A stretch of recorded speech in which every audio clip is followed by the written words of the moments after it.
how to say ladies and gentlemen in gender-neutral terms. Hey, yo. Hey, yo. Hey, yo.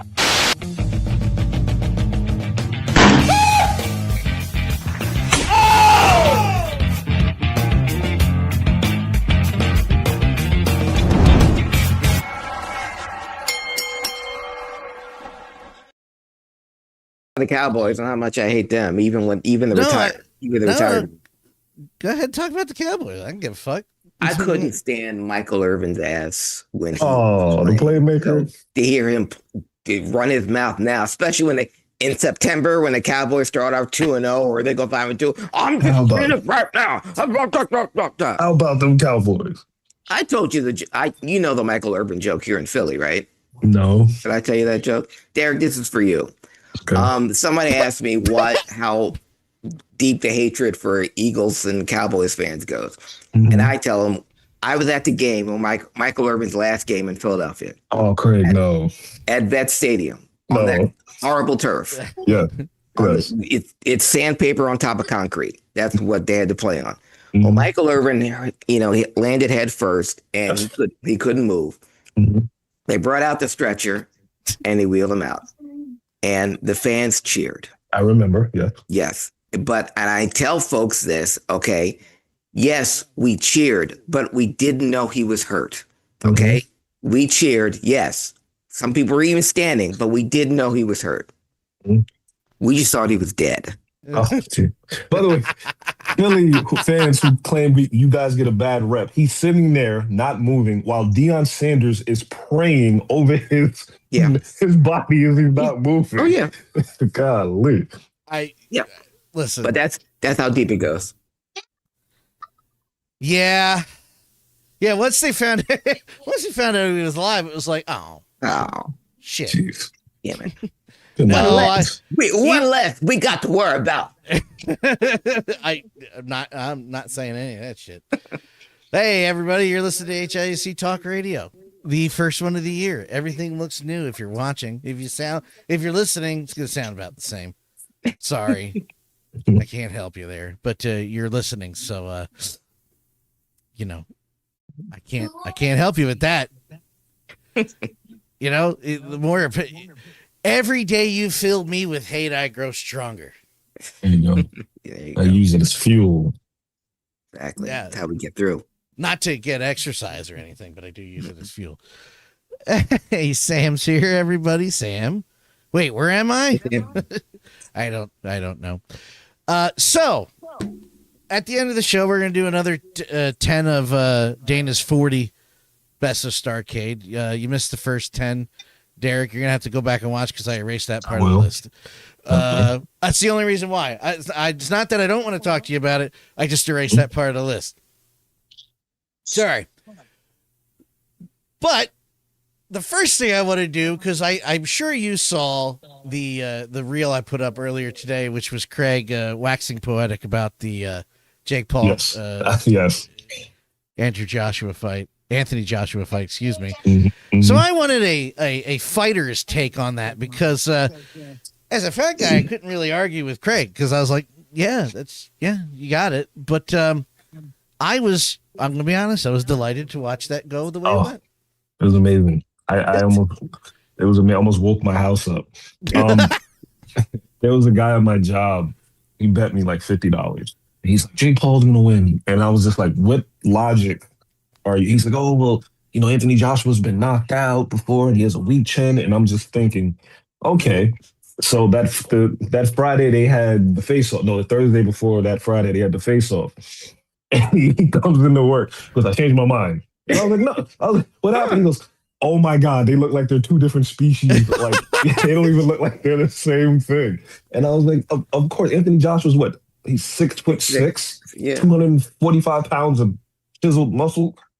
Yeah, and a former heavyweight champion, and it wasn't that long ago. It's not like he's not the has-been that you're used to, that Jake Paul's used to fighting. Yeah. Or he didn't sign a contract with him the way he did with Tyson. So he was going to get hit. And there's a funny video of when he knocks him out. Somebody recorded the reaction of Andre Ward, Lennox Lewis, and Layla Ali, and they're kind of like, yeah, like they're not surprised. They just all turn around like, this is what we told you was gonna happen. And to anybody who thought differently, I don't know what you were thinking. The man is, what is he, 35 years old, which is They weren't thinking. It's still pretty young, and heavyweight boxers, God rest his soul, like George Foreman, they can fight until they're 40 because the power is the last thing to go. And that's what I was trying to tell folks. Even if you retire from boxing, you don't forget how to fight. Yeah. You just don't fight anymore. Yeah, there's like a switch. There's a switch that goes off. I think last year before he died, there was a video of George Foreman just hitting the bag. Like this, and the bag was like shaking. His son was like, "My dad is still one of the strongest men I've ever seen." Because all it takes is a switch to get flipped, and it warmed my heart. Mm-hmm. Jake, the best part was when he was tired and he was trying to double leg him, even as the punches were like blowing past him, the wind would knock him down. Wait, Derek, that's what Jake Dana just said. Jake messed up when he didn't get himself DQ'd for body slamming Anthony. Because he tried multiple times to get disqualified. I do like the part in the beginning where the ref was like, people didn't pay to watch you guys just stand in front of each other. Yeah. And I think Jake thought he was gonna run rounds and then he's gonna be like, I survived. Ha ha ha ha. And as we say in our community, he fucked around and found out. Yeah. Well, that's what he said in his post fight. That I would have worked on my cardio more, meaning he was going to run the entire fight and start. And I said it last week. It's okay to start a fight backing up. Ali used to do that when he tried to test a guy's reach to see how far he got. And when a guy's got a definitive reach advantage of him, you start out backing up just to see how out of range you can get and how close you can get, because he was trying to bait AJ in so he can come around the open fight. Yeah. But even if he caught him a few times, that was his whole strategy. It's like, well, it didn't knock him down, so I guess now what? Yeah. As somebody who grew up with an older brother who got much bigger than him very fast, when you're hitting somebody and they're stronger than you and they hit you that first time and you realize it's a different game now, that's what Jake realized. He was like, oof, this is a different game.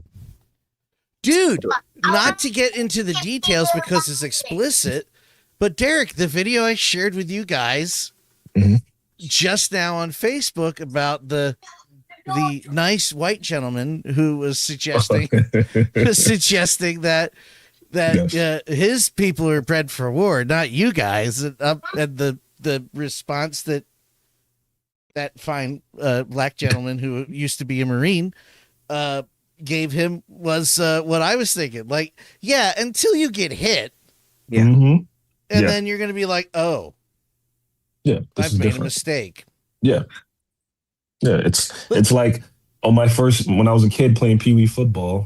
I saw my brother play football. I watched football on TV. I was like, oh, I can do this. Caught the ball, I ran, I got tackled, and I said, oh, this is a different game. This isn't what I thought it is. This hurts, and fighting is 10 times worse than that. Yes, yeah, it changes everything, doesn't it?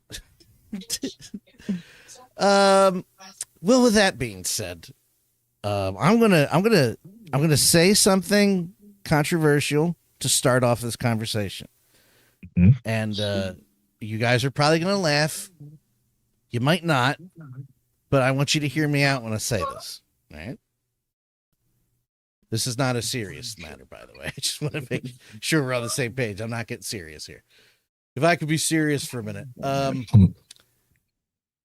In the grand scheme of things, in my opinion, if you talk about the entirety of wrestling last year, wait until you react. I think AEW had a better year. And the reason I think that is our expectations for the new regime with Triple H ahead of it was so much. And I really do think that was a huge letdown versus AEW doing the same stuff. That's how I felt. If I sat back and thought about everything I've watched this year, I'm like, I think WWE kind of left me I was lacking for them this year. And also the flip, the almost immediate flip to, red didn't help. But I don't know. That I just wanted to get that off my chest and see how you guys felt about that. Derek, I'll let you go first because I know you are pressed. Go ahead, talk. It, Pressed for time. Two of the few things I enjoyed last year. I enjoyed NXT as a whole, so I won't count NXT because I enjoyed NXT from January to that's December. Separate. I'm not counting NXT. The two of the things I enjoyed were WWE things. It was the last 4 months of Cena's retirement when they finally realized why is he a heel? Let's third him face from SummerSlam on, and something I think that got lost because it came to an abrupt end. But the rise of heel Naomi was one of my favorite things in any company. So just those two things. I think AEW, they had a chance, with the whole Darby Allin thing. Then he went to climb a mountain, and they gave the title win to. They gave the title win when they defeated the NWO. They gave it, thing moment. They gave it to Hangman. It didn't really matter. They fumbled a lot of things that could have been great. So just off the Naomi thing alone, and I'll give them this: they ended 2025 on a high note with Oba at Saturday's Night Main Event, and with Carmelo Hayes winning the U.S. title last week. So that gives them that much. It's just AEW had too many things that they fumbled. That they waited till the end of the year to put the belt on Willow. Like Willow should have had this push in the middle of the year. Wait, that's a separate discussion. I want to talk about that because as I'm saying that, I also have a counterpoint to myself I'll bring up later. But yes. Yeah. So, like I said, I enjoyed the Naomi thing. I enjoyed the last little bit of Cena and Gunther the career killer. I kind of enjoyed that. So they had a little bit here and there, and what was actually a down year. I'm more excited for this year coming up than I was for last year, but it's only January 3rd, so they could fumble it. So I hear you. Go ahead, Craig. You're gonna. Yeah, I will put WWE over. Over AEW this year, only because AEW has been doing the exact same thing they've always done, which is not push the right people. Like Derek said, on a high with Oba on now on SmackDown, Carmella winning United States Championship, and seeing Javon Evans on several high-profile matches, and a bidding war over Trick Williams, which harkens back to the Randy Savage days when he was the hottest free agent in the game. But my favorite thing, you mentioned the rise of Naomi. My favorite story this year, my favorite thing to watch this year, was the rise of Dominic Mysterio. Oh yeah, that is a young man that you can ride the cart with for a long. He's young enough. He's got enough juice. He should stay a heel, but if there ever comes a time when they say the heels are beating Rey Mysterio down and he just comes out to save his father, and then you have the biggest babyface in the company. But I'm saying you don't have to rush that. Oh. Dominic Mysterio right now, and again, keeping they should do what they did before, keep the belt on him, or keep the Intercontinental Championship on him for as long as humanly possible. Yeah. But you can do so much with that kid. And again, a loss won't hurt him. You remember when he was beat like a dog earlier in his career and everyone pinned Dominic? Yeah. Now pinning Dominic's a big deal because classic. It's all the things I just can't do it.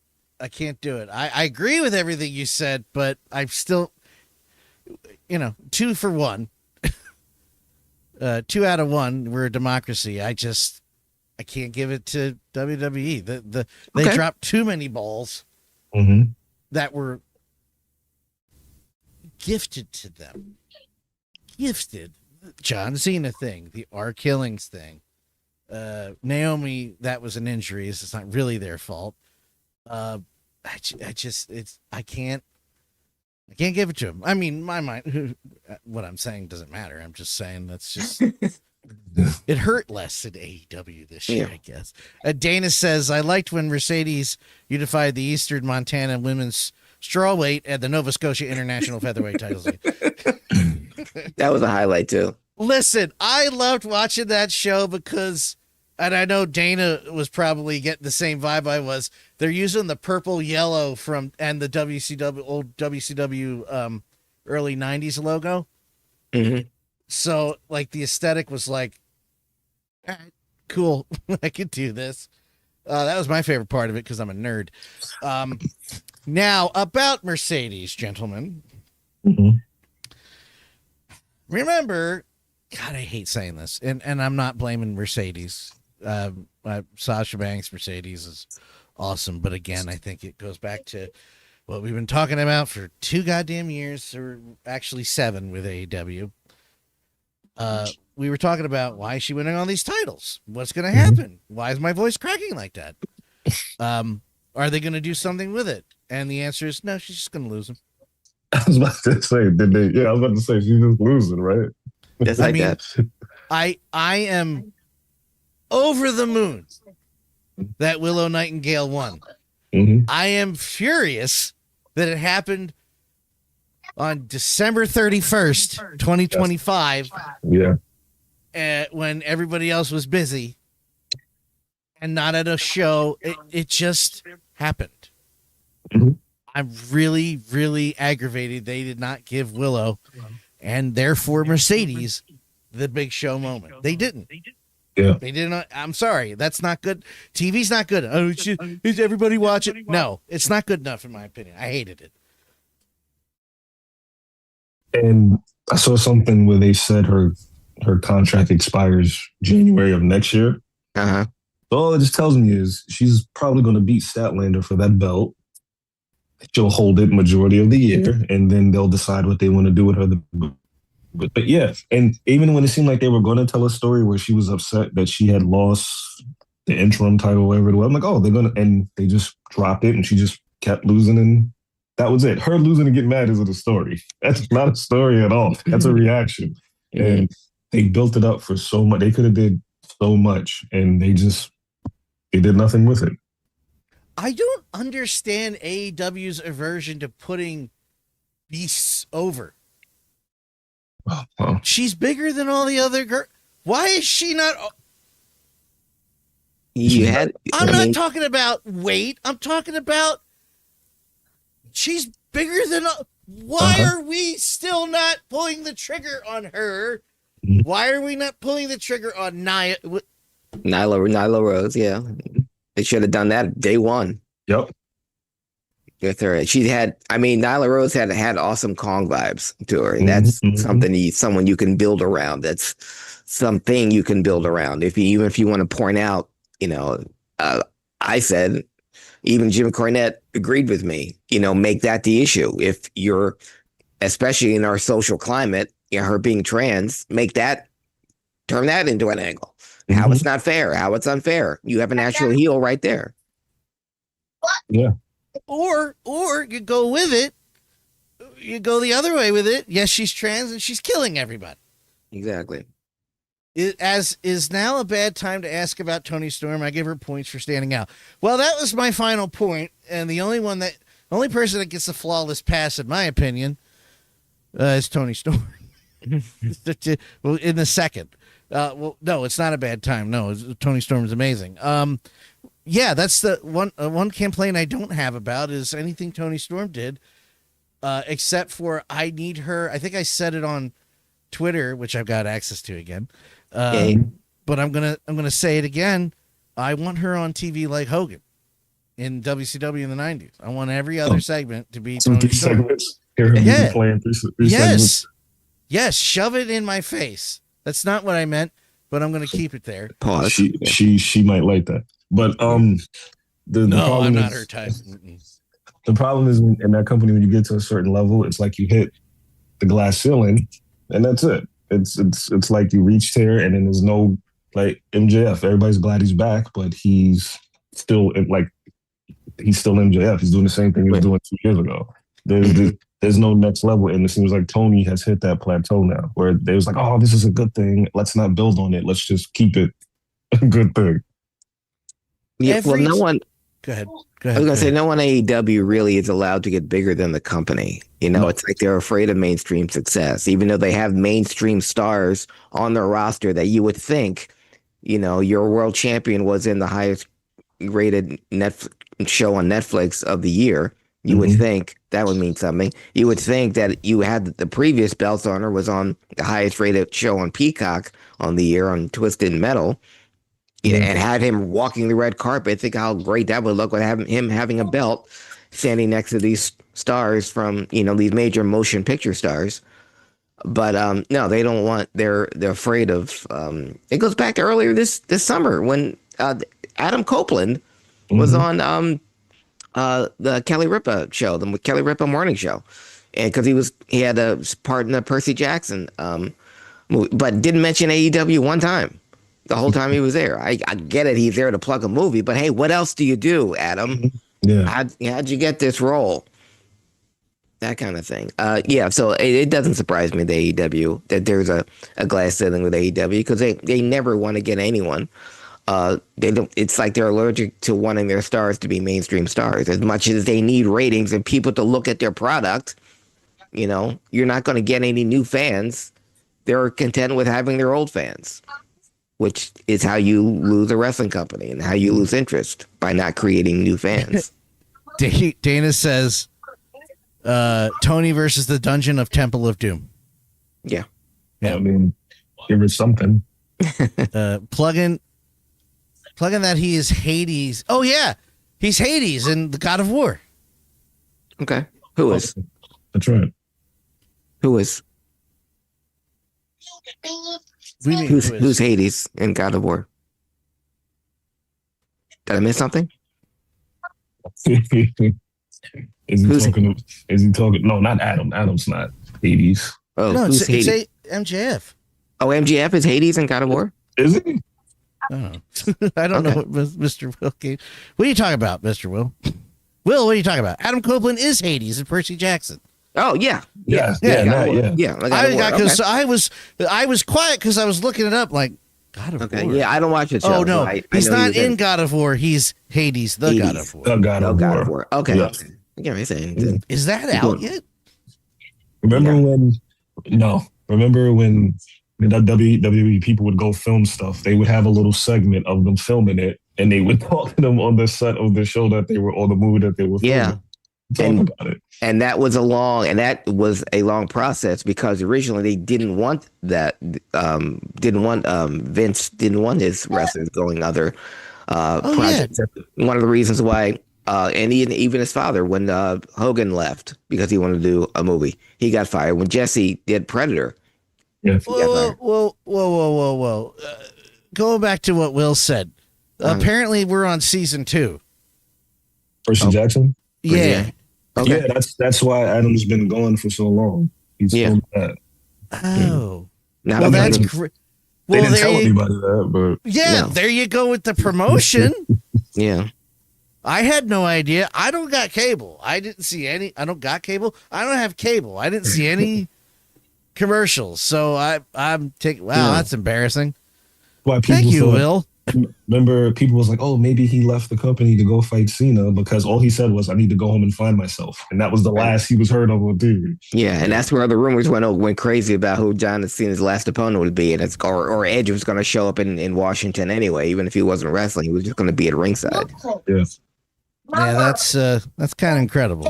I gotta see how I can watch Percy Jackson. God damn it! I think it's on. Do you have Disney Plus? It's on Disney Plus. Yeah. Oh, never mind then. Don't have Disney Plus. Gonna have to bootleg that. How are you gonna watch Wonder Man? Isn't Wonder Man on Disney Plus? Yeah, January 17th. Come on out. Yeah, bootleg that too. I'm gonna watch Fantastic Four over and over again. Gonna bootleg that too. I own that on Blu-ray. Okay. I mean, all right. Daredevil Born Again season 2. Hey man, I saw a guy on TV. He was like, "Oh, Marvel's so woke now. They made Wonder Man a black guy." I was like, Jesus Christ, these people. Jesus. Yeah, and if you see the trailer, it's a movie about a movie, and Exactly. because the guy in the movie, in the Wonder Man movie, is your traditional white Simon Williams. Exactly. So yeah, but of course we can't have nice things. We have to No. complain about everything. And imagine getting so worked up about a character being black when it's supposed to be played by a white guy, and none of them are real, folks. These are all fictional characters. So give a shit what color they are. Who cares? I know we had this Discord on messaging on people not being able to read. It said Captain America's back. No, it clearly says Steve Rogers. Steve Rogers, yes. Yes, it says. Yeah, thank you. Thank you for, that's been pissing me off because, let's see, the sucked. I'm like, you can't read. You can't read. You can't read. You won't read. You refuse to read. You're a fucking idiot. God damn it. It says They don't Steve know. Rogers will return. It's very deliberate in the words Yes. that it is saying on the screen. There's a reason he's holding his child and he's at a home with his God family. Damn it. And but you think they would realize that when you saw that they call Thor in his trailer. You would think they'd realize that, but they don't. Listen, they are not going to, and I mean anti-intellectuals, okay? If you want to put sides on it, go ahead. I'm not. Mhm. Remember that. Not you, Derek. I'm talking about the anti-intellectuals. You don't read. You don't read past the articles. You don't read past the headlines. And that's why there's no herd immunity in like 4 states for measles. Okay? Like that's all. Sorry, you're an idiot. I'm sorry. Dana says I still want Earth 23 Superman movie. Yeah, I like that too. I love a Kingdom Come movie. Oh well, but that's me. James Gunn, you might get that. He seems to be doing he seems to want to do stuff that they haven't done before, which is cool. They don't fire him again. Well, he's fine. I hope so. By the way, the X-Men trailer for Avengers Doomsday comes out next Friday. Okay. Oh, you mean the one that somebody tried telling me was real right now? Yeah. Mhm. Yeah, no. It's like we also people don't know the difference between AI and not. That's starting to piss me off a little bit. No, well, that's why I haven't seen any trailers because all the leaked trailers were, and kudos to whoever did it. They have a lot of time on their hands and a lot of talent because it looks amazing. Yeah. But until I see it on a big screen, I'm not going to look at any or believe any trailer. Hell yeah, no. This or that. Don't even worry about it. Next topic. Will says, I'm more upset about messed up geographic locations when people land at Dover Air Force Base. Delaware is flat as fuck. There is a glaring one that I didn't notice until those are the trailers for the Slop Vengers. There you go. There is Delaware sure is, boy. Yeah, well, it's flat and also about that big. So you're out of it before you're in it. Me and Tamara used to go to Ocean City, and you have to go through. And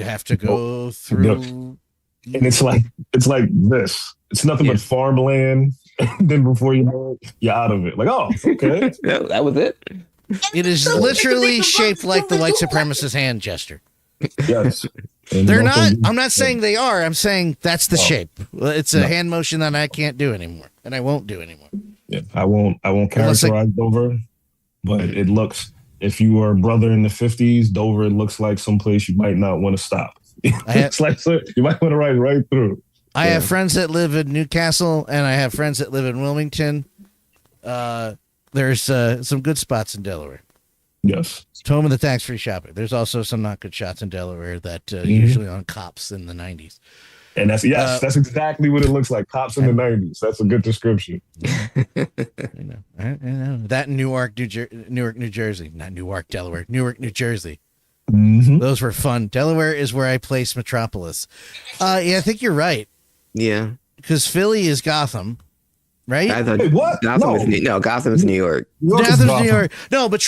No, Metropolis is Philadelphia. No, Metropolis is not Philly. What the fuck city am I thinking is Philadelphia? Philadelphia? No. Central. No. Metropolis is like New York. Gotham. Gotham is New York. I always thought like Gotham was like the Bronx and Yeah, no, that was Metropolis was Manhattan. me Yeah, saying 'cause that isn't was it across the actually water? Yeah. no. Across Me the bay, saying yeah. wait. Let me just say, me saying that was one of the dumbest things I've ever said. Ignore that I said that. As I said it, Derek, as I said it, I was like, Gotham. Why did I just say that? It's New York. Gotham. Got Yeah, idiot. Gotham. Yeah. Yeah, but Yeah, Gotham sorry. and Metropolis are that's gonna be Delaware, Jersey, or New York. Sorry. Not Delaware. It's That across was the the bay. dumbest thing I've ever said. And I said a lot of No. dumb things. Oh, No, you said a lot Like- worse. You've said a lot dumber things than That that. is true. Okay. All right. So, oh, wait. Sam says Dover is trailer ghetto. I mean, I Okay. mean, it's a lot of trailers there. Yeah. yeah, it's a trailer. Yeah. Pennsylvania has Civic City, the home of the Justice Society. I don't remember all this shit. Baltimore's got the Green Lantern. Here, let me put it on screen. I have the screen open. Why don't I just put it on screen? You know what, Dan? That's a good idea. I should do that since everybody can see it. And keep in mind, DC or all these city names are made up. Mhm. Marvel has the actual. What is not real? Marvel, because Stan Lee stuck his head out the window, made all of the superheroes live somewhere. So the Fantastic Four was in Manhattan, the X-Men were in Westchester, Spider-Man was in Queens, Luke Cage, Harlem, in the Daredevil Hell's Kitchen. Which, as a kid, I was like, there should be no crime anywhere in New York. 'Cause No. everybody was here. Mhm. Okay, I got the map up. Delaware isn't real, says Sam. I agree with that. Okay, so Delaware has, but yes, Delaware is, I guess, Metropolis. Yes. Okay. Okay. See, now they're saying Gotham City's in New Jersey. Hmm. New York, we literally call it Gotham. Yeah, Matt Harvey was the Dark Knight. See, Yes. this is why I'm confused because they're basically saying on this map, hold on, like just south of Woodbine is so like west of Seattle City is Gotham City. This is wrong Okay. How do we get here? because they're saying Bloodhaven is It's above like the that. Bronx. Yeah. It's Yeah, like the no, Bronx. this is wrong. Stupid map. Let me go back and get it. How do we get into this? Because we're nerds. Okay. Because I'm trying to maximize Derek's time here, and it's like, what you guys talk about? He's Well, maximizing it.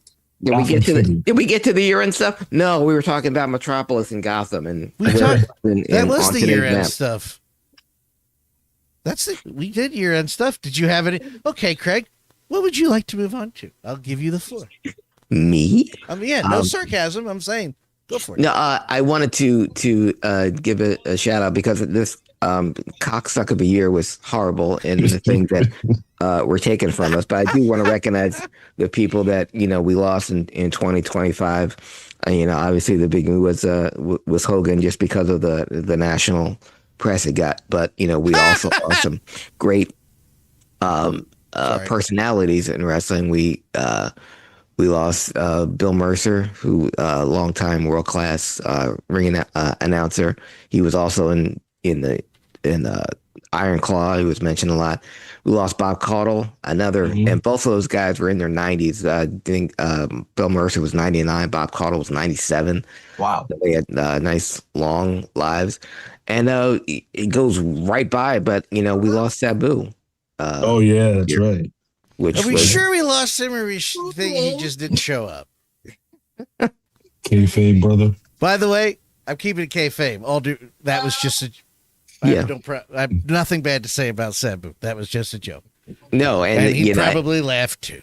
Yeah, that's what I'm saying because I'm sure that joke has been made many times when Just like Sid would laugh at when he'd pass. I was like, well, he's just playing softball. yeah, he'll be back. Oh, Yeah, that's it. Real quick, just to catch back up. Metropolis is Delaware. Gotham is Jersey. Delaware isn't real. That's Sam and Will. Sam then says nobody knows where it is. Dana says, and Dana's also about as Comic Bookie is the comic book gurus. Central City, Missouri, and Keystone City, Kansas. And yes, I made a Chiefs moving joke about this on Blue Sky. Oh, I think the Eagles broke the Chiefs. I'm staying with it. Derek, I know it's gonna bother you a little bit. That's the story I'm sticking with. No. Because I don't want to make anybody upset. But, don't you ever hold back on me, you son of a bitch. I saw that second half of that game they just played, and you can't win a playoff game that way. Wait, listen. Don't You even listen. You can't win a playoff game that way. I'm not talking about that, though. You're not going to upset me because I was punching the air, number one. Number two, but I'm talking about last year when they Well, you know what happened? The Chiefs. Yeah. Travis Kelce got old. Yeah. It's like people, they're like, what's wrong with Travis Kelce? He's old. He's old. Yeah. He's old, people. And you have to understand, when you have as much success as the Chiefs had, and something the Eagles are dealing with now, you play that many postseason games, your season is short. You know, most of your teams in your division and other teams have already packed it in before Christmas. You're playing well into February, so you have a shorter time. And if you're Travis Kelce, you're scheduled even shorter because your personality. And this is before he shacked up with you know who. He had endorsements and he had other stuff. And whatever do you mean? Yeah, so that's why Travis Kelce. He said, "Football hurts." Yeah, and I can make money doing other things now. I don't want to come back. He said, I could come back, like but my wife. Yeah, but why couldn't he? And this pointed out. I sent you the article about Ernie Ladd when he quit playing football at 28. And he started wrestling full time at 28 with a football's career's worth of injuries. And he made $98,000 in 1968. He was making $98,000 a year in wrestling, which today would be close to $500,000 a year. And he never made less than $100,000 for the rest of his career. So yeah, because football hurts, and it hurts a lot more than wrestling. And especially when you're with your Ernie. But Ernie was smart. He was also a booker. Last thing I will say about the game that just happened last Sunday, Derek, you're exactly right. You cannot win a playoff game like that. It wasn't a playoff game, so that's why you took the win. And this is the last thing I'm going to say, and I'm looking right in the camera right here, and I'm saying this just so I can have it on record, so everybody knows. This has nothing to do with the Eagles. I'm not promoting anyone else. I'm just saying it right now to the camera, okay? To the reigning NFL MVP, Josh Allen. There's no Lamar. There's no Joe Burrow. There's no Patrick Mahomes. If you don't go to a Super Bowl, I don't care if you win it. If you don't go to a Super Bowl this year, don't ever, and all you other NFL pundits, don't ever put him above Jalen Hurts, and you're ranking the best quarterbacks in the league, because you have zero excuse. No excuse. Look, I don't have the guy above Matt Stafford. I don't have him above Lamar. And the stuff they bash Lamar for, he does. It's weird how much they're in love with Josh Allen. I can't think why, but it's amazing how many excuses they give him. Hold on, ladies and gentlemen. I just want to point out that I've known Craig since 2008. Personally known Craig since 2008. Another year and a half before that because of a radio show. I've been working with Craig on this show for, I think it's been almost 10 years now. It'll be 10 years this year. Jesus. I'm so sorry, Craig. And I've never heard the man cut a promo until this very day. It's needed. The man just cut a promo. It's needed. I was watching that game, and they're like, "Oh, Josh is such. Look at that heart. He's trying so hard." No, they don't have any points. Why are we congratulating the guy? They haven't scored yet. What is happening? Yeah, no points for 55 minutes, and then points in the last 5, and not even 2 points when it counted. But I don't hear any. If Jalen Hurts played a game like that, they'd still be burning his figure. You could use the hang. You're allowed to use that. I'm not going to. Yeah, but he gets a pass. Yeah, of course. Well, he gets a pass because he's black. No, never mind. But I was gonna say that Craig that's the reel for this week. That's all. Good. So, and somebody needs to get it. Somebody needs to get it to him because I've been sick of the excuses. Wow. It's ridiculous. If you don't think I'm above tagging Josh Allen in the NFL on that thing, you are fucking wrong. I gave a similar promo almost 30 years ago when Michael Jordan retired for good, when he went out like Jesus. that against the Utah Jazz. I said, well, I booked it.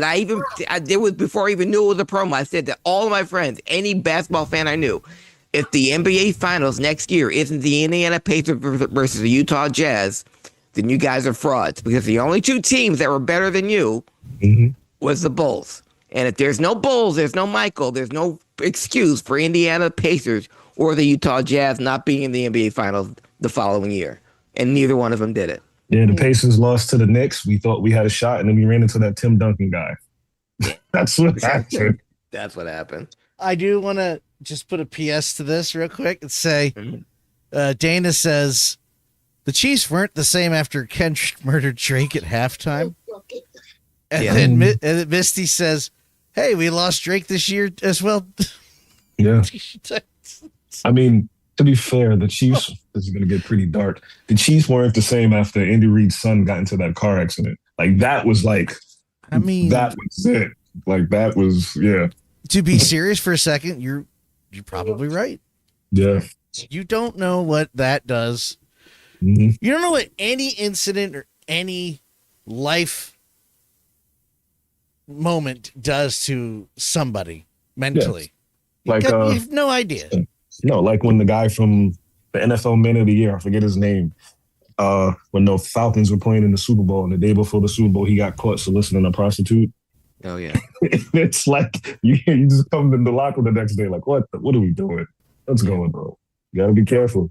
You definitely got to be careful, especially in this day and age of social media. Data says we need a Debbie Downer face for Derek.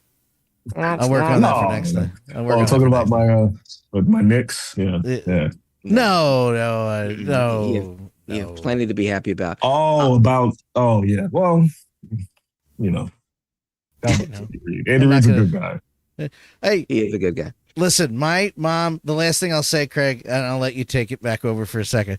My mom for years was telling everybody Andy Reid is not a good head coach for the Eagles. That's never going to work. He's not going to win anything with the Eagles. And because she was a woman, she was wrong. Yes. And I don't know if you know what happened with Andy Reid and the Eagles, but it didn't fucking happen. So my love of Andy Reid is a little shorter than other people's. That's all I'm saying. That's funny. No, she was wrong. We talked about last week, Derek. One of our fans, HIAC Talk Radio fans, made a list of the top 40 bouts in Starrcade history. We went through 40 through 30 last year. Dan lost the list, so that's gone forever. But now I got it. Okay, well, I got it. But what do you want? Do you want to just review what the matches? Then we go. Then we'll talk about the. It's your show. I cannot. No, I did lose the original 10. So for those who want to go back and listen, HIACTalkRadio.com or your favorite podcast app and listen to the last show of 2025, and you'll have the list there. Or watch it on YouTube and you can see video, interactive. But we are going to start with number 30. Okay. And Dana, I hope you're still there listening. I know you've been talking all night, so this is for you. Sting and Ric Flair, the Iron Man round robin, number 30, 1989. Okay. Mm-hmm. Okay. Yeah, sure. Well, they had already, a year earlier was their first, hour match with the very first Clash of the Champions. Clash, right? Yeah. So they were still new, kind of, even it's a year later on their feud. I don't think they really kicked it up until the early 90s. But this one still had so much, heat to it because it was Flair and Sting. And they're classic matches, man. You can't beat those two. No. And, I really can't, the Starrcade, the Clash match sticks out because it was their first.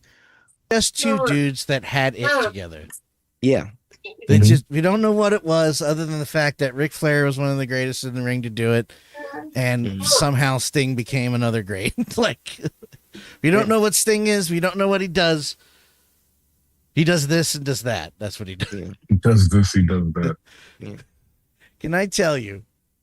It's not that I didn't know the words to that song when I was a kid, but it didn't really occur to me. He got older. Until years later when Sting came back to WWE and the way Dean introed the segment about Sting, because he knows it was a big deal for me, he was like, well, Dan, he does this, he does that. And I was like, oh, yeah. Yeah, we still don't know what the hell that means. No. It doesn't, nobody knows. A lot of those theme songs is bad. Except horrible. Rick Rude is like, that's probably one of my favorite theme songs. The Simply Ravishing, that's one of my favorites. Yeah. Rick Rude's. Yo. Go ahead, Craig. I was going to say, it surprised me, Derek. I thought you liked the Johnny B. Bad song the most. This guy. I saw pictures the other day of the WCW Cruise. I knew you were going to say, I knew it was coming. I knew it Oh was my coming. God. I was going to send him in the group. I saw him and I was just like, look at this fucker on this beach. Look at this cracker. Look at him on the beach, that tan. Oh, perpetrator. Oh. It's just, dude, even as a kid, I was like looking at him going, Doesn't seem is right. that supposed to be little? He's white. Yes. He's pretty as a picture. He looks just like Little Richard. Little Richard. No, he doesn't. At all. At all. If Little Richard was pale underneath, sure. If I just Little- never bought it. Yeah. I was at home like it just doesn't, but they never said anything. I'm like, it just doesn't feel right. No, and it then there's a picture of Little Richard looking at a picture of Johnny B. Bad, and he's like disgusted. Yeah, we talked about it on the show last year. Yeah, then I sent you that picture on your birthday, didn't I? Yes, you did. Yes. And he's just like it's and the funny thing is the shot's kind of from behind. You can only see like the side profile of Little Richard, but he's so bad you could see. Yeah, no respect. No respect. Yeah, no respect for Little Richard, as he would say. No respect. Did I get any credit? No. This white mother. Dana wants to PS or wants to throw in honorable mention for "Don't Step to Ron" was easily the best song on that Ron album. Simmons, yeah, it had a great opening. Yes. I want to throw in Mr. Wonderful song. Yes. Okay. It's a parody on purpose. It's supposed to be overdone, and that's what makes it great. Because when you hear the beginning of it, you got to sing it to the end of the line. Okay. And he knows it too. You have to say it. The Two Cold Scorpio one. That's what I was right. going to say. Yeah. Plus the video. Yeah. Where the kids are playing basketball. Yeah. It's amazing. I remember the video. I don't remember the song. I'm gonna have. Cold Scorpio. It comes Too Cold Scorpio. It's like a Southern black lady. Scorpio. Yeah. In the beginning, a Southern black lady just yells out, "Here comes Too Cold Scorpio." Yeah. We really ought to do an episode of WCW themes because most of WCW themes were like rewrites of better WWE themes or rewrites of popular music because Jimmy Hart was the master of that. The Jimmy Hart treatment on a song where he'd go up an octave or down a note instead of going up or down. Because I just want to bring up one of the best songs ever, and it never gets talked about, is the late '90s Bret Hart theme in WCW. Which was his take on No, not the first one. Not the first one, which was a knockoff of Hitman from WWE. There was another one after that nobody remembers. And it's just a cool sounding late 90s techno industrial rock song. They were good at that. Yeah. I loved that song and never got mentioned. Okay. Number 29. Dana, I'm shocked on this one. It's Chris Benoit, Jeff Jarrett at Starrcade 99, the ladder match. I don't even know if I remember that. Yeah, I don't remember that one at all. I mean, we got to remember that this is the we're forming the NWO show again. Oh, good. Was there a guitar involved? I'm pretty sure there was a guitar. Yeah. With the guitar at the top of the ladder. Yeah, at one point also he goes to climb the ladder and the rungs are missing, or that might be the follow-up match on Nitro. I don't know. They had like 3 ladder matches in this feud. But yeah, this was Jeff Jarrett going over, Of course. and later on at the end of the night when they had Bret Hart and Goldberg, and the match that Bill killed his career, literally, was the formation of the NWO the next night on Nitro. NWO, which was it black and silver? Or was that it was 2000? silver, yeah, silver. Okay. Which does have one of my favorite moments in wrestling, because I don't know what happens, but I'm assuming someone died, because at the end of the segment, right as they're about to fade out of the show, Derek and Craig, it shows a side view of the guys in the ring, like, so it's from the entranceway going towards the corner of the arena, right? And you see Bret Hart, or Nash closest to the camera, Bret Hart, Steiner, Jarrett looking out towards the hard cam. And two things make me laugh. Bret Hart can't do this because he's doing this. And I'm like, what the fuck are you doing, Bret? And the second thing is after he does that, Bret looks over here, back towards the camera, past the camera to someone in the crowd, and he starts telling him to fuck you. Fuck you. Love Grumpy Bret. And then Kevin Nash goes, what? Oh, you motherfucker. And he goes towards him, and you never see what happens. Yep. Yeah. So I'm like, is that a put on, or was somebody starting shit? Nash was going over to him to shut him up because he left. He beelines out of there, and that's how the show ends. So I'm like, uh-oh. Moments like that is why Bret's my favorite. That and Leaf, like, he used to always call Sting a Sid, a big stupid dummy. Like, or when Bret would go, yes, Sting, I hope you don't wear off your mascara. Yeah, Bret's the best, man. You know, my favorite WCW Bret moment was, who are you to discredit El Dandy? Yes! El Dandy. Hypnosis. El Dandy? Yeah. El Dandy, he's one of those he's one of the cruiserweights, so he's a great wrestler. Who are you to doubt it? Who are you to doubt El Dandy? Okay, what about hypnosis? Psychosis, whatever. There was and admittedly, and it's on record, so I can't hide this even if I wanted to, Derek. There was a time where I said straight up to Dean, I didn't like Bret Hart's promos, and he set me straight. Oh, yes. He was like, what are you talking about? And I'm like, always. And when he listed a bunch of stuff, and after it, I was like, yeah, I don't know what I was thinking. I'm an idiot. Oh, he's amazing. Yeah, I'm sorry. He's like, Shawn Michaels, the boy toy. Like, he was just the thing he would say. Well, he was the only. His promos were the only ones that you felt like he wasn't being told what to say. He was telling you exactly what was on his mind and how he felt about these people. He was self-produced. That's why Bret's promos were great. The only problem he had was saying SummerSlam.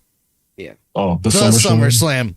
The WCW? The WCW, the SummerSlam. Oh, okay, Bret. You know what? I'll give it to you, brother.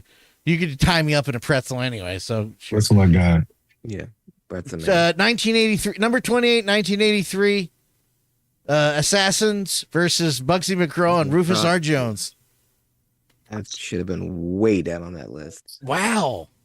I'm going to have to rewatch this on YouTube because I don't remember it.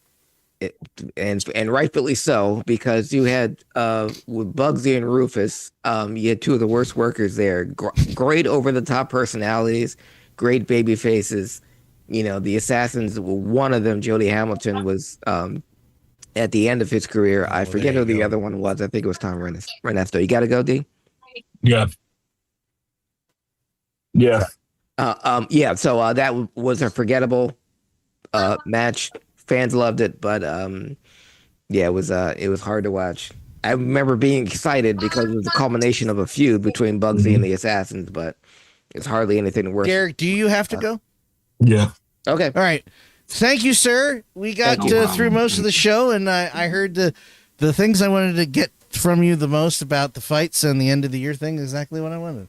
Alrighty. I appreciate you. My best to you and the family. We'll see you next week, sir.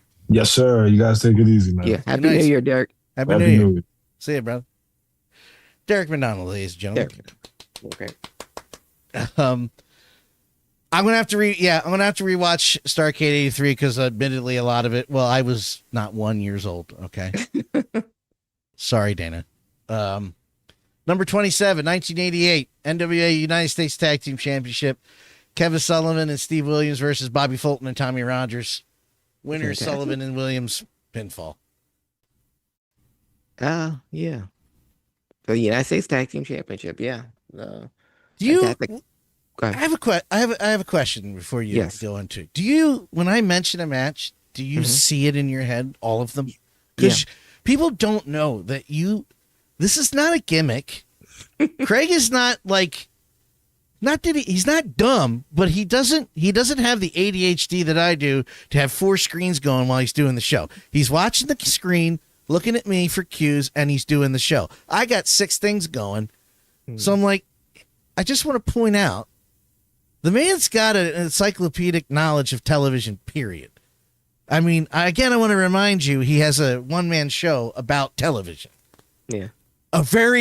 An excellent one-man show that did not get the attention it should have because people are stupid. That's okay. So I just want to point that out. So do you see that in your head? Do you still see where you are when you've seen a match? Yeah. When you mention matches or we just mention anyone, or we were just talking earlier, mentioning moments, I see it. I'm watching it again, like when you just mentioned the Starrcade match between the Assassins and Bugsy and Rufus R. Jones. I remember it comes up like that. This match with the Fantastics against it was Kevin Sullivan and Dr. Death. This is the beginnings of the Varsity Club. During their talked about enough, by the way. No, still, and that was another list of the most underrated factions in wrestling history. And the Varsity Club is always near the top of my list of what they could have been. I thought they were the best heel group since the Horsemen in the NWA, and thought they could have gone further with it. But they didn't want to turn Ron Simmons heel because they had plans for him. Ron Simmons and Dr. Death, those are your tag team champions right there, if you want to really build up the Varsity Club. But that match, I just remember because the Midnights had the Fantastics had beaten the Midnights for the United States Tag Team Championship back when the United States Tag Team Championship was a secondary tag team belts in the NWA. But I just remember it being hard for Kevin and Steve to work a Fantastics match because the Fantastics have been so used to working with Stan and Bobby and having a fast-paced match. They had to kind of slow it down and sell for Steve's monster, his power slams and his shoulder tackles and stuff. And they're good at bumping off of them, but Sullivan and Williams weren't good at doing a Fantastics match. And Sullivan, great mind that he had in wrestling, that this is towards the end of his career. He'd gained a lot of weight and really wasn't that mobile, so it didn't make the match that memorable. And I remember Dr. Death doing the heavy lifting, which he should have. But and Dan, please forgive me. I'm not. You made the list, and I'm looking at it as the. Dana knows. Yeah. She told me. Yeah, I put this one further. She also said that Hercules Hernandez was Assassin 2. Oh, in '83. Yes, I apologize. It was Jody Hamilton, and that was Hercules Hernandez. You just learned something new. I did not know that. Yeah, I forgot that was the angle where he was eventually unmasked by Jimmy Valiant to be and he would go on to be Mr. Wrestling 2 in Mid-South when Mr. Wrestling 2 didn't want it to be known as Mr. Wrestling, and the Mr. Wrestling 2 turned out to be Hercules Hernandez. That was his big break. This one I'm really interested to see your reaction on because I have no knowledge of this one. Buddy Landell versus Terry Taylor for the NWA National Heavyweight Championship. Yes. That was the Starrcade 85? Yes. Yeah. Yeah, I remember Terry got juice for that one. Terry Taylor got juice for that one. That was a Oh. very interesting Starrcade because that was the first heel versus heel Starrcade main event. That was Nikita's title shot, and that was the first scaffold match in Starrcade. And No pun intended. And it was like bad. You squinted your eyes, you're like, yeah, it's Ric Flair. Oh, that's not Ric Flair. yeah, they're supposed they were supposed to have you listen to Buddy and a couple people also corroborated they were going to have a Boy versus Nature Boy feud, Oh, come but on. Buddy Landell, because of his vices, couldn't be relied on, and in fact, it would be Dusty Rhodes who would defeat Buddy Landell for the National Heavyweight Championship in a match that never occurred because Buddy couldn't make it. Um, And so they said in a match in Albuquerque, New Mexico, that Dusty defeated Buddy Landell for the National Heavyweight Championship. But yeah, there was plans for Bud Rowe, Bud Rowe. but Buddy had vices. I don't think I told you the story about Buddy Landell and Butch Reed in the Mid South. Buddy had one of his vices was this is during the '80s. You know, was cocaine, and he and Butch Reed were tag team partners. They kind of had like a Ted DiBiase Virgil thing. Buddy Landell would be the lackey for Butch Reed, and they'd be occasional tag team partners. But Butch would kind of like throw him into the fray. Well, they were driving to the next town, and Butch had a brand new car. They used to ride together. But Butch had a brand new car driving around town. And Butch had stopped at a red light, and Buddy had reached down because he had dropped his cocaine, and he plowed right in the back of Butch Reed's car. And Butch Reed got out, grabbed Buddy out of the car, and just beat the living piss out of him right there in the middle of the street. And Yeah. the cops came, and Buddy had to put his cocaine back in the game. So it became a rib later on because after Buddy and Butch, made up and they were still working together, they still had a whole bunch of stuff to do in Mid South, and the travel then was crazy because they had like 40 or 50 straight days in a row with no days off. And when Butch would get drunk, it became a rib. It's like somebody, one time it was Dennis Condrey, another time it was Tim Horner or somebody else said, "Hey Butch, remember the time that Buddy wrecked your new car?" And they would get Butch Reed mad all over again, and he'd go looking for Buddy, and he'd find him and beat him up all over again. And that would just be like the running gag, and it'd happen like 2 or 3 times during the course of a year. And when they would find that Butch and Buddy were having a good time, and they'd say, "Hey Butch, remember that time that Buddy wrecked your car?" And then he'd get Butch mad all over again, and he'd go find Buddy and beat him up all over again. This Butch Reed's not a guy I would try to antagonize. That's weird. No. Just to run out of the room. Number 25, 1997, Starrcade 97. Steve Mongo versus Goldberg. What? Steve who? Mongo. Oh, McMichael. Oh, Mongo. God. No wonder I wiped that out of my memory. Works. Funny Worse enough, than- I think Goldberg's a better wrestler in this match. Yeah, I think it's not the highest bar in the world, but yeah, if anything, Him 5 minutes into the first Nitro challenging Bobby, verbally. Oh, it's going to be like this. Okay. That's Bobby saying, okay. okay, Oh. you don't want none of that smoke, son. No, like, I know you kill him, but you don't want that verbal smoke. You go die. I do remember the match. I do remember what, because I was a smart in 97, a kid. Mm-hmm. I just remember thinking, man, they got balls putting these two together on pay-per-view. That's the balls right there. I mean, it was fine. Yeah, For what those it two. was. It was short. That's why It was short. It should have been short. Under 10 minutes with entrance. Under 10 minutes with entrance. All right. Okay. We got 4 more. Speak. Starrcade 92, NWA World Tag Team, WCW Tag Team Championship. Wyndham and Pillman, Steamboat and Douglas. Woo! Wow.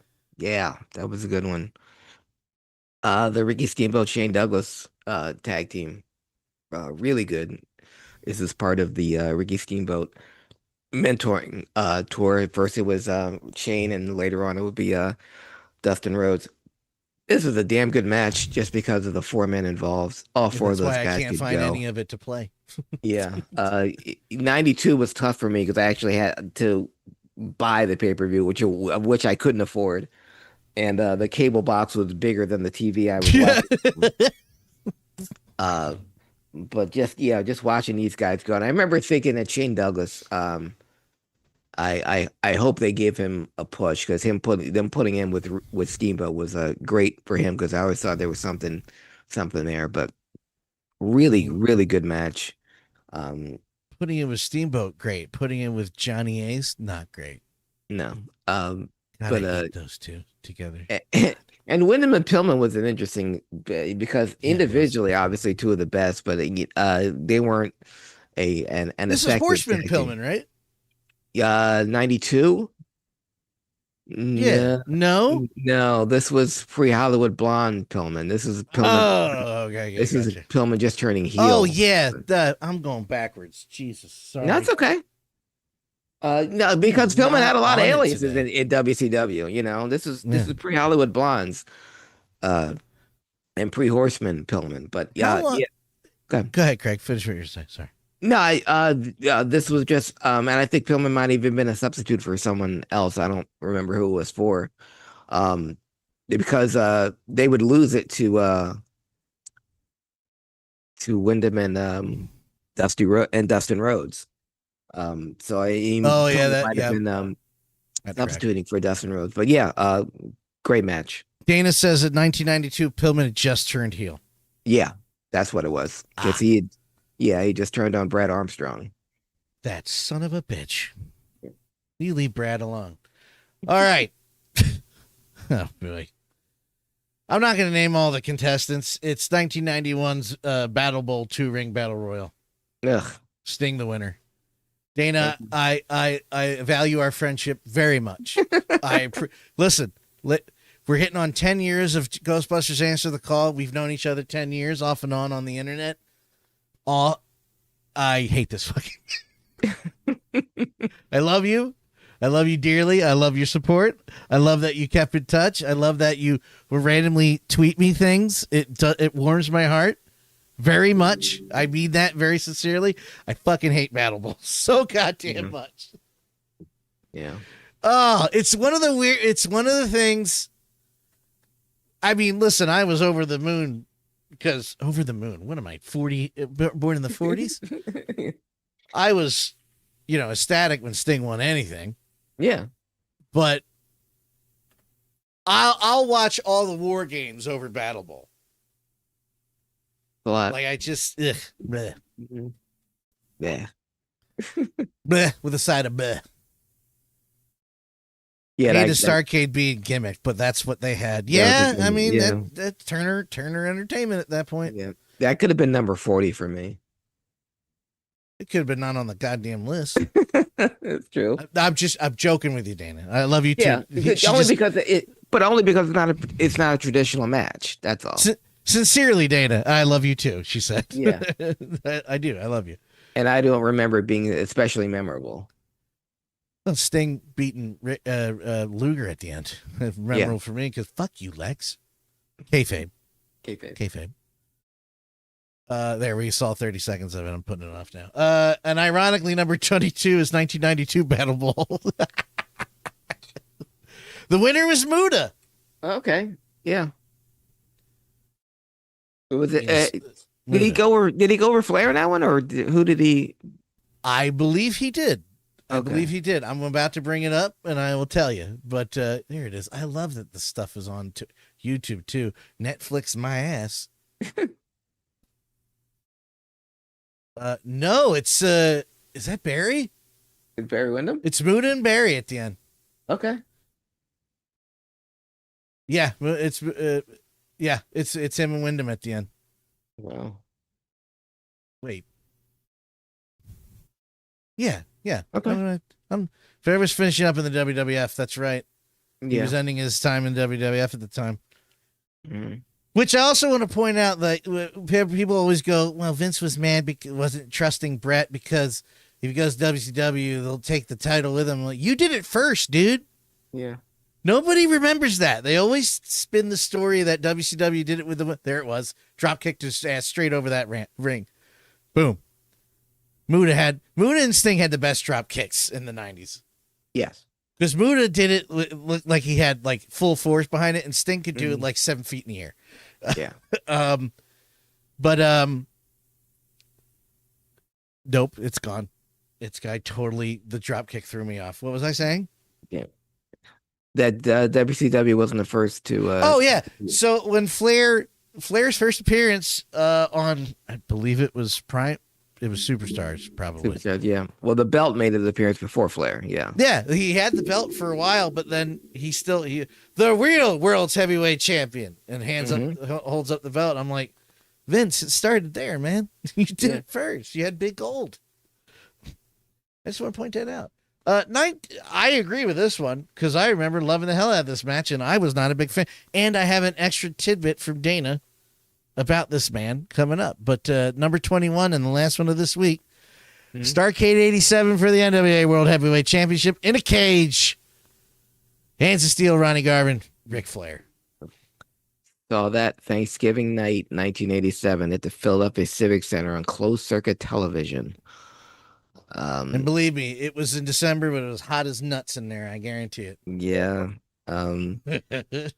Really good match. This was Ronnie Garvin's first and only title defense. It was decreed that Ronnie Garvin would not defend his belt until Starrcade of that year, even though he won it in September of 87. Wouldn't defend it until Starrcade. The chops, I just remember, watching it on a big screen television in the Civic Center.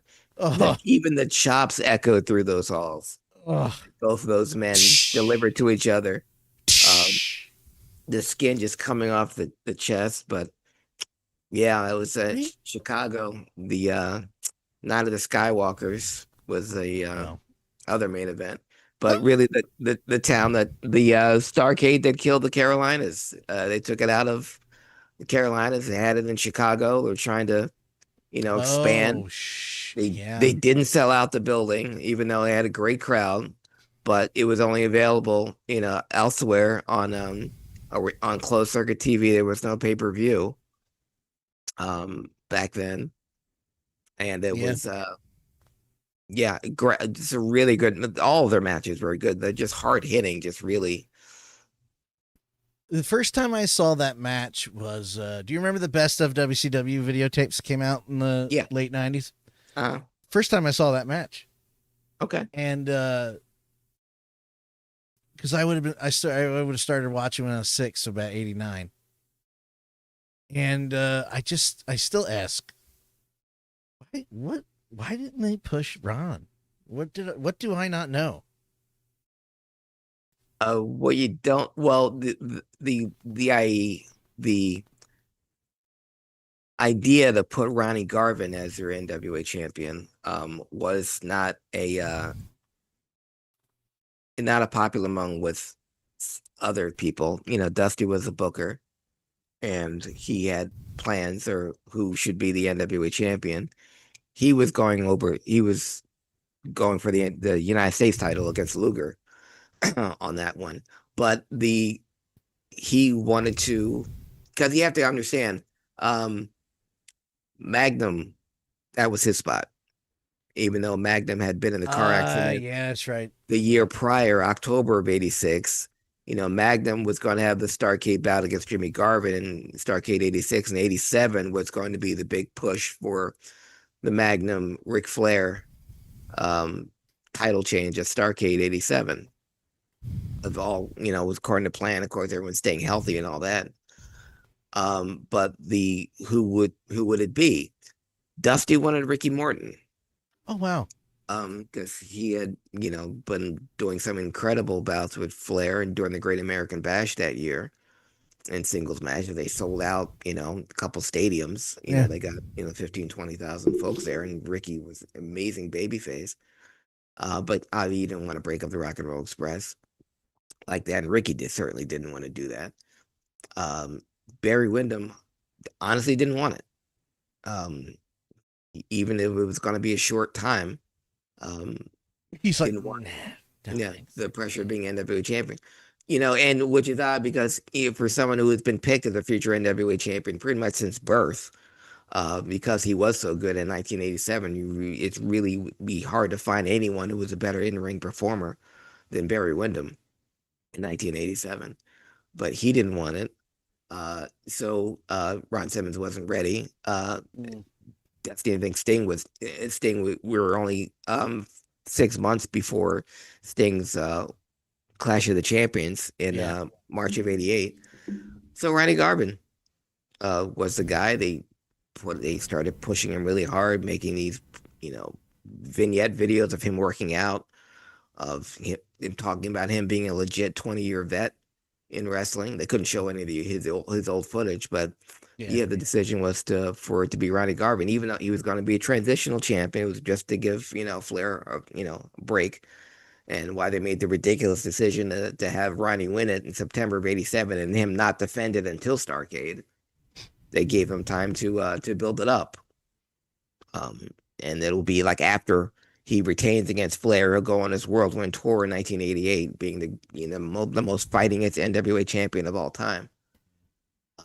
Which didn't happen. But yeah, the Ron Garvin was the failsafe transitional NWA champion. Well, And that it explains it. shows you it shows you the true domino effect of losing Magnum TA, of how many plans had to be altered and had to be changed because of his tragic car accident. But yeah, threw a whole lot of things out of whack. Okay. I appreciate that. We'll have another 10 next week. We got 2 more weeks of this. Yeah. 2 more weeks. Looking It's a lot forward of to fun. I appreciate Dana for not only listening and supporting as always, Mm-hmm. but providing that list. Bring it on. Bring on more. Well, thank you, Dana, and thank you anyone else listening. They have another Yes, list. and all. Well, Yeah. nobody else has given me a list. Well, thanks for listening, but give me a goddamn. No, I'm just kidding. Okay, and before we go, I just want to clarify something. I've looked up 2 of these damn maps on the show since we were doing it. So yeah, Bloodhaven and Gotham City are in South Jersey, across the bay from Dover. Okay. According to this. Oh, here. Yeah. I could just share it with you. Why? What's wrong with me? Bloop. Okay. So, Gotham City and Bloodhaven, South Jersey. Uh-huh. Civic City is kind of northwest of Philadelphia. Okay. And they're saying Metropolis is New York, man. Okay. So New York exists in this world? And Philadelphia exists in this world. So that's what's confusing. Yeah, they mentioned Philly in DC Comics before, but yeah, this makes sense. How Okay. Gotham and Metropolis would be over the bay, as we saw in Batman. That's right. In Batman v Superman, because you could clearly see. I thought they were a little closer because you can clearly see the bat signal from Metropolis from Gotham City. I don't think you could see it from there in that distance, but yes. Interesting. Yeah. Well, there you go. Thank you. We cleared that. We're glad we cleared that up. I'm glad I cleared that up. That's all me, baby. Philadelphia, home of Liberty Bell and the current continuity Shazam family. Well, yeah, that's good. Yeah. Well, You can have that Shazam. Yeah, he kind of screwed that up. Just not being you fucking cancel culture. Just how hard is it not be a piece of shit? This is a you thing. It's not a me problem. It's a you problem. And again, I want to point out if cancel culture existed, we wouldn't be where we are right now. Exactly. Craig, where can people follow you, sir? They can follow me in the year of our Lord 2026 on Facebook, Instagram, Twitter, Threads, and TikTok at Craig Ligon, CraigLiGeons. And you can follow me. Don't forget the trivia. Oh, yeah. Thank you. Yeah, Dana, if you weren't here, I would have forgotten until tomorrow. I'm like, shit. So, yes, Dana said Dana gave me extra trivia for Ronnie Garvin, which is the reason why I brought him up in the first friggin' place, other than the match, was then to drop this on you. And then I was just focused on what you were saying. The map I had up for the last hour. The map's been waiting. I wasn't looking that up. I was listening to what you're saying. Completely forgot to do this. I'm stretching to bring it up. Okay, yes. So fun trivia. Just say it like Dana said. Fun trivia thingy. First wrestler to compete on pay-per-views in consecutive months. Competing pay-per-views in consecutive months was Ronnie Garvin. Yeah. December 88, AWA Super Clash versus Greg Gagne. Gotcha. January 89, WWF Royal Rumble. Yep. I did not know that. Mm-hmm. I knew the old Monday Night War Rick Rude bit. Yeah. Where I think within a calendar week, he's on Raw, Nitro, and ECW television. And when Ronnie Garvin appeared on Super Clash, he was already signed to the WWF. So. Super Clash. Well, Super Clash. Thank you, Dana, for reminding me. Follow me on Twitter and all social media platforms. DanLaw83. HIACTalkRadio.com to listen on your podcast app of choice. And on Facebook and Twitter, HIAC Talk Radio. For Craig Lagans and Derek McDonald, I am the above average comedian Dan Colachico. We will see you next week. Good night, everyone.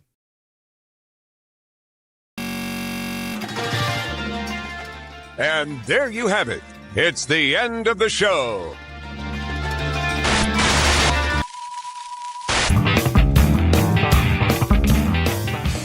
It's the end of the show, motherfucker.